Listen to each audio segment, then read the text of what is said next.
వికారాబాద్ జిల్లాలో IPL fan war peaks కు చేరింది. తాండూరులో కొందరు యువకులు ఓవరాక్షన్ చేశారు.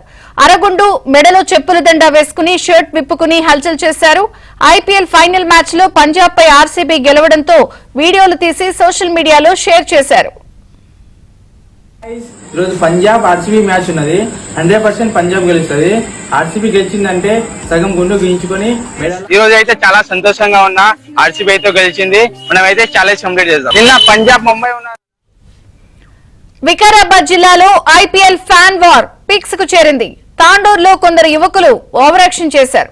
అరగుండు మెడలో చెప్పుల దండ వేసుకుని షర్టు విప్పుకుని హల్చల్ చేశారు. ఐపీఎల్ ఫైనల్ మ్యాచ్ లో పంజాబ్ పై ఆర్సీబీ గెలవడంతో వీడియోలు తీసి సోషల్ మీడియాలో షేర్ చేశారు. హలో గైస్, నిన్న పంజాబ్ ముంబై ఉన్నా కదా. పంజాబ్ గెలిస్తే నేను సెట్టికి చదువుతా మొత్తం తిరుగుతా అని చెప్పినా కదా.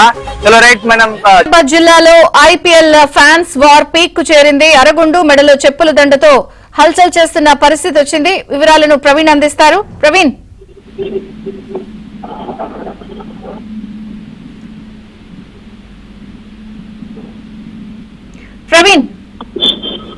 అంటే ప్రస్తుతం ఐపీఎల్ క్రికెట్ మ్యాచ్ అంటే సోషల్ మీడియాలో ఫ్యాన్స్ వారు కొనసాగడం సహజమే. కానీ వికారాబాద్ జిల్లా తాండూరు ప్రాంతానికి చెందినటువంటి ఒక యువకుడు IPL match Punjab versus RCB match లో ఆర్సీబీ గెలుపొందడంతో ఫైనల్ లో కప్పు కొడితే తాండూరు బస్ స్టాండ్ లో అరగుండు కొట్టుకొని మెడలో చెప్పుల దండ వేసుకొని తిరుగుతానని ఒక వీడియో ఇన్స్టాగ్రామ్ లో పోస్ట్ చేశాడు. దీంతోటి పలువురు ఇన్స్టాగ్రామ్ యూజర్లు మరోవైపు ఛాలెంజ్ యాక్సెప్టెడ్ అంటూ కూడా కామెంట్లు పెట్టినటువంటి సందర్భం కూడా కనపడుతుంది.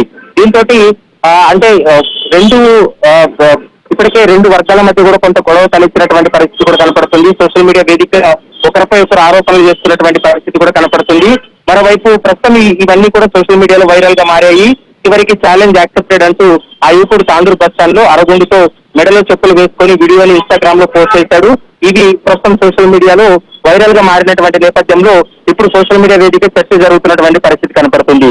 అయితే గతంలో కూడా ఐపీఎల్ మ్యాచ్ల సందర్భంగా ఇదే యువకులే ఈ విధంగా ఛాలెంజ్ వాళ్ళు విసరడం, తర్వాత యాక్సెప్టెడ్ అంటూ వీళ్ళు కామెంట్లు చేయడం, ఓడిపోయిన తర్వాత వాళ్ళు ఏదైతే పోస్ట్ పెట్టారో దానికి అనుకూలంగా వీళ్ళు చేయడం, ఇది పొరపాటుగా మారిందని చెప్పాలి. ఈ వ్యవహారం అంతా జరుగుతుండగా స్థానికులందరూ కూడా అంటే చూస్తూ ఉన్నారు. అంటే ఏం జరిగిందో వాళ్ళకి తెలియనటువంటి పరిస్థితి. కేవలం ఇది సోషల్ మీడియాలోనే ఒకరిపై ఒకరు ఆరోపణలు చేసుకోవడం, ఒకరిపై ఒకరు ఛాలెంజ్లు విసురుకున్నటువంటి పరిస్థితి అయితే కనపడుతుంది. విజయ చంద్రిక.